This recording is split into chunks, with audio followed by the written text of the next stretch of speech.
오늘 함께해 주실 두 분입니다. 박창환 장한대 교수, 김대현 시사평론가 함께합니다. 안녕하세요. 네, 안녕하세요. 어서 오십시오. 자, 윤석열 대통령이 취임 후 첫 개각을 단행했습니다. 통일부 그리고 국민권익위원회 등 장관과 장관급 인사, 새 인사가 발표가 됐고요. 차관이 다수 교체된 것이 이번 인사의 특징이었습니다. 지금 이 시점에서의 개각, 그 필요성과 시기의 적절함, 과연 어떻게 평가할 수 있을까요?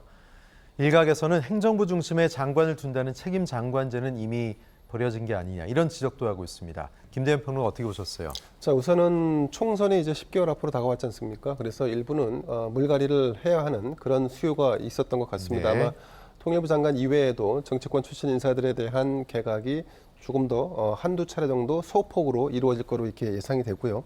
그리고 이제 취임 1년 1개월, 1년 2개월여가 좀 지나고 있지 않습니까? 네.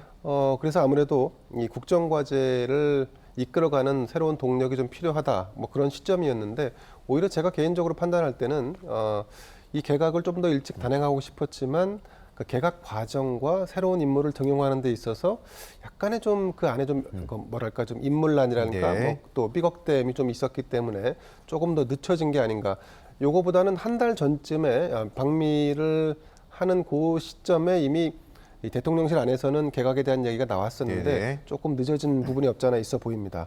자, 그리고 책임 장관제라는 것은 사실은 역대 정부가 대부분 다 천명을 한 예, 부분이죠. 그렇게 행정부, 하겠다. 그렇죠. 행정부는 장관의 책임하에 각 부처가 자율적으로 움직이고 또 새로운 동력을 그 안에서 찾겠다, 뭐 이런 권한을 위임하겠다라는 거였는데, 네네. 그런데 역대 정부 대부분 다 실패했죠. 지금 현 정부도 마찬가지로 보여집니다. 대통령의 권한이 점점 더 강해지고 있고, 그리고 용산, 대통령실이 있는 용산을 바라보는 이 어떤 공무원들의 경직도가 조금 더 커지고 있다. 그 대표적인 네. 예가 아마 이번에 있었던 교육부의 킬러 문항 관련된 이런 파동이었을 겁니다.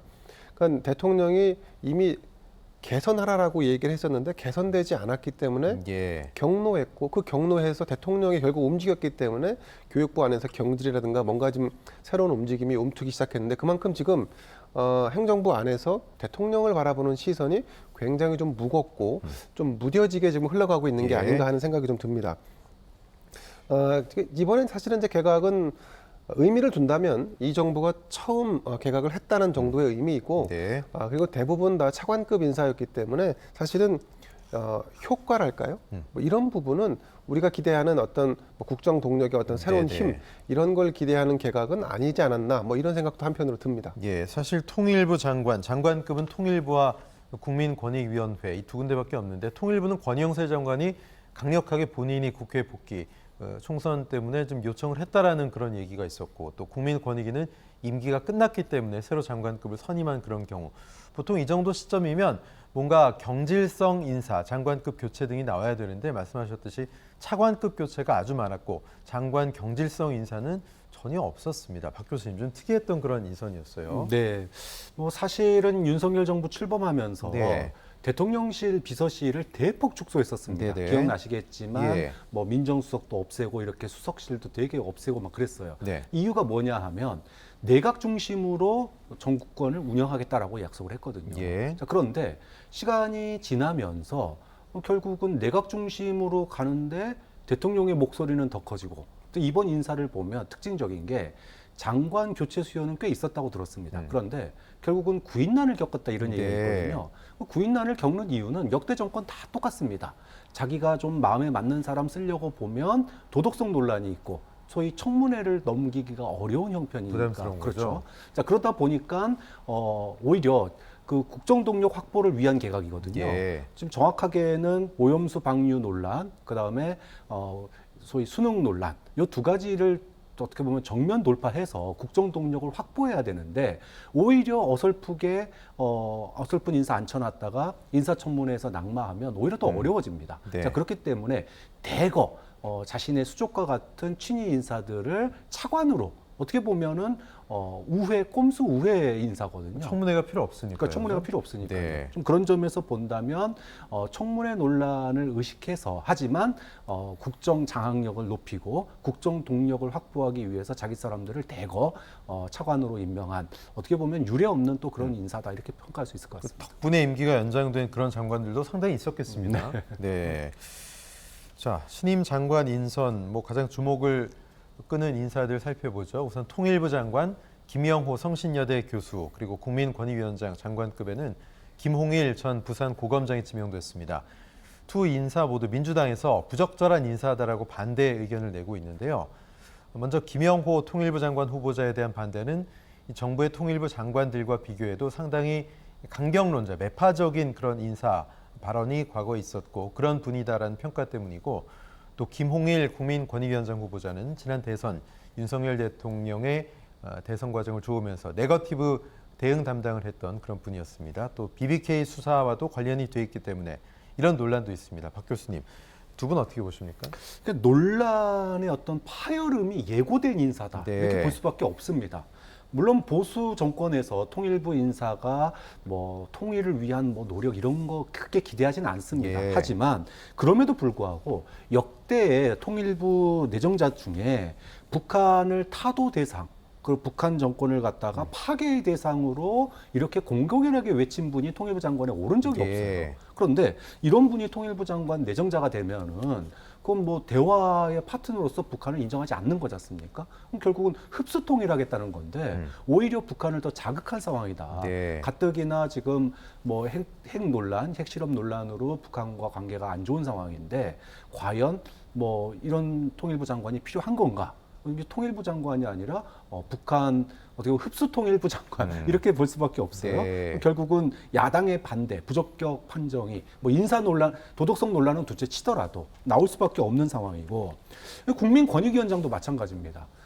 이 내정자를 보면 과거에 BBK 그 수사를 무혐의 종결하신 분이에요. 뭐 덮었다 이런 의혹이 있었죠. 그렇죠. 네. 국민 권익보다는 권력의 권익에 오히려 아부한 거 아닙니까? 그걸 통해서 결국은 특수부 검사의 핵심인 중수부장까지 올라가셨던 분입니다. 이명박 그때 정권에서. 윤석열 대통령과 이제 직속 인연이 상관이었죠. 있었다는 그렇죠. 거죠. 네. 그렇게 보면은 이게 국민 권익을 우선해야 되는데 네. BBK 수사를 덮은 특수통 검사가 국민권익위원장에 앉으면 그 사람이 국민 권익을 위하는 겁니까? 아니면 권력의 권익을 위하겠습니까? 좀 그런 점에서 보면 이 김홍일 내정자도 당연히 야당에서 반대할 수밖에 없는 인사다. 물론 뭐 여당의 대통령이 추천한 인사에 찬성하는 뭐 야당이 그렇게 많지는 않지만 예. 유독 이번 통일부 인사나 국민권익위원장 인사는 역대급으로 야당이 반대할 수밖에 없는 요소를 두루 갖췄기 때문에 네. 굉장히 인사청문회에서 험난한 논란이 예고가 되는 겁니다. 예, 지금 김영호 통일부 장관 후보자, 성신여대 교수도 그렇고 지금 김홍일 국민권익위원장 후보도 그렇고 모두 이명박 정부에서 어떤 인사를 갖췄던 그런 분이고 또 김홍일 후보자는 검사 출신, 이 점이 주목이 되는데요. 이러다 보니까 MB정부 출신 인사 또 검사 출신 인사들 재등용 이야기가 또 나오고 있습니다. 사람이 없었기 때문에 불가피했을까요? 아니면 뭐 쓸 분이 없어서 정말 이런 걸까요? 어떻게 보십니까? 글쎄, 일단 윤석열 대통령을 우리가 흔히 검찰주의자라고 네. 불렀지 않습니까? 근데 이제 윤 대통령이 그렇게 그렇게 호칭이 됐던 이유 중에 하나는 그가 살아온 모든 배경이 다 검찰 중심으로 예. 흘러가고 또 검찰에 대한 어떤 애정이나 열정이 누구보다 남다르다 이런 점이 아마 다 녹아들은 이런 호칭이었을 텐데 네. 사실 그 안에는 윤석열 대통령의 네트워크, 그러니까 그 주변의 인물군이라는 것이 대부분 다 검사 혹은 검찰 출신으로 이루어져 있다는 것도 아마 함의가 돼 있을 것 같습니다. 그래서 네. 본인이 이제 정권을 잡고 나서 인사를 할 때 물론 참모들이 인사에 보통 기획안을 만들긴 합니다만 본인이 정말로 이 다양한 네트워크를 가지고 있다고 한다면 지금과는 조금 더 다른 아마 이 인선도 가능했을 건데 아마 그런 한계가 좀 있어 보입니다. MB 정부 인사들을 많이 쓰고 있다는 점은 사실은 이제 노무현 정부 출신들이 문재인 정부에 많았던 거 그거는 뭐 당연한 일로 받아들여지지 않습니까? 네네. 자, 그와 마찬가지로 역대 보수 정권에서 일했던 인사들이 새로운 보수 정부가 출범했을 때 당연히 그쪽에 와서 일들을 많이 하는 거는 뭐 이건 당연한 일이라고 봅니다. 그리고 실제로 지난 대선 캠프에서 MB 정부 출신 인사들이 다수 역할을 했던 것도 사실이고요. 예. 새로운 인사를 대통령이 한다는 것은 누차 말씀드리지만 국정의 어떤 쇄신과 새로운 동력을 얻겠다는 것인데 사실 이번 인사 같은 경우는 그런 기대에 부응하지 않습니다. 지금 박창환 교수님께서 말씀하셨지만 통일부 장관의 역할, 이 정부에서 통일부 장관의 역할을 할 수 있는 공간이 있습니까? 상당히 미미하다고 할 수밖에 없는 거고 국민권익위원장도 마찬가지인데 과거에 이제 김영란법이 제정됐을 때 국민권익위를 바라보는 시선들 또 그 어떤 관심도랄까 그에 비하면 지금 국민권익위가 과연 그 당시의 역할 위상에 부합하는가 네. 여기에 대해서도 좀 이제 반문이 가능할 것 같습니다. 그래서 지금 이번에 인사를 가지고 뭐 망사다 뭐 이런 식의 민주당의 어떤 그 굉장히 좀 혹평이 이어지고 있는데 좀 과도하다 저는 이런 생각합니다. 다만 이제 아쉬운 점이 있다면 저는 민주당도 이런 점을 지적했으면 좋겠습니다. 정부는 진영의 정부가 아니라 모든 진영의 정부여야 합니다. 특정 진영의 정부가 아니지 않습니까? 그래서 저는 인사를 할 때 대통령은 적어도 상대 진영에 있는 혹은 중도 진영인데 상대가 굉장히 좋게 평가하는 인물들. 그래서 인사가 통합적인 메시지를 동반 수반하게 되는 네. 이런 게 필요한데 지금 윤석열 정부에 그게 있는가? 없단 말이죠. 그래서 통합을 말로만 할 게 아니라 인사에서도 상대 진영에 대한 배려, 우리랑 조금 결이 다르더라도 좀 그런 인사들을 파격적으로 발탁하면서 국민 통합을 좀 도모하는 이런 선택을 좀 했으면 좋겠는데 이번 인사에서 그게 보이지 않아 좀 아쉽습니다. 예. 차관급 인사 가운데 깜짝 인사도 있었죠. 장미란 용인대 교수입니다. 뭐 국민들에게 역도 영웅으로 잘 알려진 그런 유명인이고 또 아주 호감인 분입니다. 하태경 의원은 자격과 인품이 충분한 인물로 굉장히 잘된 인선이다 이렇게 평가하고 있습니다. 뭐 여야 모두 아주 호의적으로 보고 있는 것 같아요. 그렇죠. 사실 장미란 지금 교수인데 네. 장미란 선수가 2007년, 8년, 9년 예. 활발하게 활동할 당시에 들어올렸던 그거는 단순히 역기뿐만이 아니라 그러니까 여성으로서 비인기 종목에 그것도 체급도 최고 등급의 체급이었지 않습니까? 예. 그런 어떤 그 넘어야 할 장벽들을 함께 들어올렸다. 그런 점에서 장미란 선수가 금메달을 딴 거는 여러 가지 그 함의를 가질 수 있다라고 봅니다. 그래서 아마 지금도 이 장 교수에 대한 평가가 좋지 않나 생각이 드는데, 네. 자, 뭐 이번에 이제 여러 가지 인선, 여러 명의 인선 중에 가장 눈에 띄는 인선일 수밖에 없습니다. 실제 현역 체육인 출신이었기 때문에 다만 행정과 정치가 결합되어 있는 이 차관급 인사에 이 40세의 장 교수가 과연 제 역할을 해낼 수 있을까? 과거 이 체육계를 이끌었던 그 현역 선수들 출신의 이 차관, 이 차관에 발탁된 전례가 있습니다. 2013년에 이른바 사격의 전설이라고 하는 박종길 씨, 그리고 2019년에 아시아의 인어로 불리지 않았습니까? 최윤희 씨가 이 차관을 지낸 적이 있는데, 근데 사실은 이분들이 현장의 상황을 누구보다 잘 파악하고 있고, 그거를 녹여내기를 기대하는 그 기대치는 엄청 컸습니다. 하지만 실제로 들어가서 행정과 정치의 영역에서 역할을 하다 보니까 기대치에 부합하지 못했다라고 하는 그런 혹평도 받아온 건 사실입니다. 그래서 저는 이런 장미란 교수가 이번에 이 차관에 발탁이 된 이상 무리수를 두기보다는 그 현장과 행정 그 사이에 어떤 간극이랄까 이런 걸 좀 조금 더 좁히는 그런 차원에서 좀 접근을 좀 했으면 좋겠고 뭐 그럼에도 불구하고 장 교수는 아마도 이 지금 문체부의 어떤 행정을 조금 더 개혁적인 방향으로 이렇게 좀 이끌어 가려고 하는 그런 강한 의지를 좀 피력하고 있는 것으로 알고 있습니다. 이번 개각에는 장관급보다는 차관 인사에 초점이 맞춰졌죠. 특히 그 가운데는 용산 대통령실 출신, 비서관 출신들이 대거 차관으로 인선이 되면서 포진을 했습니다. 뭐 총선을 나가겠다는 이들도 설득해서 차관으로 보낸다 이런 말도 있었고 또 인선에 어려움을 겪었다 이런 말도 있는데 대통령 비서실들, 비서관들의 차관행, 박 교수님 어떻게 보십니까? 좀 장악력을 실무적으로 높이겠다 이런 의도일까요? 여소야대의 새로운 인사 패러다임을 만드셨어요. 인사청문회 안 해도 되니까. 그동안의 인사청문회를 통해서 자신이 좀 장관으로 앉히고 싶은 사람들 낙마된 사례가 뭐 교육부 총리, 그다음에 뭐 복지부 장관, 뭐 여러 명이 낙마가 됐지 않습니까? 뭐 국가수사본부장, 뭐 할 것도 없이 많이 낙마됐어요. 아마도 국정 장악력을 높이기 위해서 이런 분들이 장관으로 가면 좋은데 그럼 인사청문회를 거쳐야 된단 말이죠. 그렇다 보니까 어려운 점이 있어서 결국은 차관을 통해서 국정 장악력을 높였다. 우회 시도를 한 거죠. 결국은 실세 차관 시대가 열린 거예요. 그럼 이제 그동안에 대통령이 용산으로 이전하면서 약속한 게 뭐였습니까? 제왕적 대통령제를 내려놓고 국민과 소통하고 내각 중심으로 국정을 운영하겠다였습니다. 이게 초심이었어요. 그런데 결과적으로 대통령은 사교육 킬러 제왕으로 등극을 했고 그다음에 내각 중심으로 운영하겠다고 그랬는데 장관은 허수아비 만들었고 그럼 용산 이전 왜 한 겁니까? 그런 점에 있어서 국정 동력 확보를 위해서 애쓰는 건 알겠는데 국민과 소통하는 눈높이의 측면에서 보면 애초에 약속을 어긴 꼴이 돼버렸다. 좀 그런 점이 좀 아쉽고 새로운 차관들이 들어가서 정말로 좀 국정에 활력을 불어넣었으면 좋겠다. 그런 기대도 가져봅니다. 예.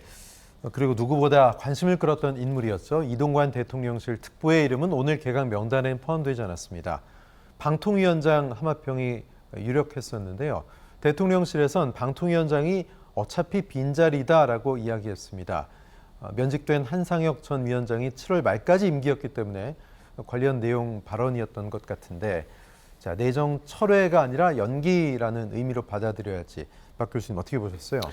일단 뭐 여권 내에서는 한상혁 방통위원장 임기가 7월 말까지이기 네. 때문에 법리적인 문제가 좀 있는 것 같아요. 네. 만약에 지금 임명을 하게 되면 자녀 임기까지를 해야 되거든요. 그럼 자녀 임기가 끝나고 나면 또 새로 임명해야 됩니다. 그럼 인사청문회 2번 거쳐야 돼요. 이런 아마 실무적인 고려도 있었던 것 같고요. 또 내부적으로 어저께 밤만 하더라도 사실상 오늘 발표가 날 것으로 예상을 했었는데 밤사이에 바뀌었거든요. 네. 그런 걸 보면은 그동안에 논란이 됐던 소위 자녀 학폭 논란 관련된 뭔가 새로운 게 있는 거 아닌가, 또는 그 부분에 대해서 좀 해명할 시간이 좀 더 필요한 거 아닌가, 네. 좀 그런 점에서 7월 말로 뭐 연기가 됐다 이런 얘기가 있는데, 그래서 어떻게 뭔지는 모르겠지만 어쨌든 만약에 오늘 발표를 했으면 이 모든 논란의 중심에 아마도 그 이동관 특보가 네. 내정자가 아마 나왔을 거예요. 네. 그렇기 때문에 어떻게 보면은 대통령이 어제 그 소위 극우 발언을 통해서 이미 불을 한번 질러놓은 상황인데, 예. 오늘 이동관 특보 인사까지 나왔다면 아마 기름에다 불에다가 기름 끼얹는 격이었을 거예요. 좀 예. 그런 점에서 보면 좀 인사 논란의 좀 냉각기를 가지려고 하는 시도일 수도 있다, 이렇게 평가하고 싶습니다. 예, 박상원 교수 말씀하신 이동관 특보의 아들 학폭 검증 어떤 변화가 있었던 것인지, 어쨌든 이번 장차관급 개각 준비하면서 학폭, 코인 거래 이거는 후보자들 첫째 이목 검증했다고는 하는데, 그런데 이동관 특보 아들이 다녔던 하나고등학교죠. 그리고 서울시 교육청에 대해서는 관련된 자료 제출 요구가 없었다라고 해서 또 논란이 되고 있습니다. 김대현 평론가님, 좀 부담을 느꼈던 겁니까? 아니면 검증 자체를 아예 할 필요를 못 느꼈다는 걸까요? 우선은 이 절차라는 게 있죠. 네.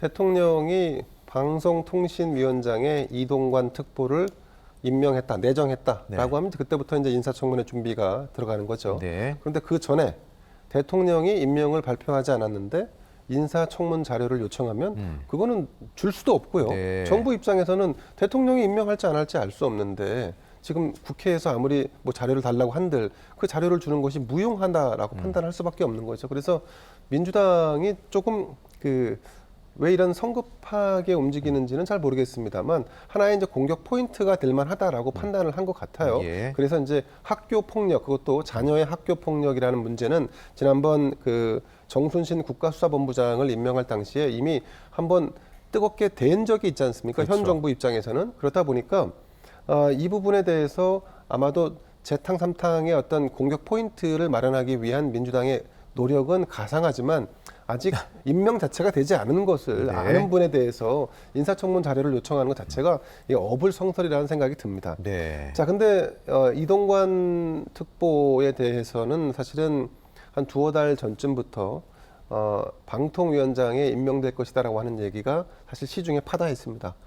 그러다 보니까 소위 민정이나 사정 그리고 또 이런 첩보를 수집하는 정보기관에서는 학폭과 관련된 사건이 이동관 특보의 자녀에게 그런 사건이 있었다. 근데 그 사건을 솜솜히 들여다보니까 지난번 정순신 국가본부장 사건과는 결이 다르다. 아마 이 정도까지 대통령에게 보고가 된 것 같습니다. 네네. 그래서 대통령은 이번에 인사 발표에서 방통위원장에 이동관 특보를 임명하려고 했었는데, 근데 이건 제 개인적인 네. 판단입니다만 그럼에도 불구하고 대통령 주변에서는 자칫 제2의 학폭 논란이 국정의 발목을 잡을 수도 있다. 문제가 되지 않을지라도 아니면 새로운 어떤 추가적인 의혹이 제기되지 않더라도 그 자체만으로도 국민들이 바라보는 어떤 그 비판적인 시각, 아버지는 권력의 중심에 있었고 아들은 학폭 사건에 연루됐었는데 그것이 대충 무마됐더라, 네. 합의했더라라는 자체가 갖는 것도 사실은 이미지적인 추격, 뭐 추락이랄까 이런 부분들이 있다. 뭐 이런 부분들을 판단했기 때문에 이번 개각에서 포함시키지 않은 것 같은데 저는 이참에 차라리 그렇다면 방통위가 지금 국정의 논란의 중심에 서 있는 네. 하나의 부처지 않습니까? 그리고 지금 이 논란을 수습해야 되는 상황에 놓여 있는 거고 그렇다면 한상혁 전 방통위원장의 이 어떤 사건과 관련돼서 또 새로운 어떤 그 방통위원장이 임명되면 이 조직을, 이 기구를, 부처를 잘 수습할 수 있는 그런 조금 이 중도적 성향의 인물로 새로 좀 찾아보는 게 맞지 않을까 하는 네. 생각도 듭니다. 예.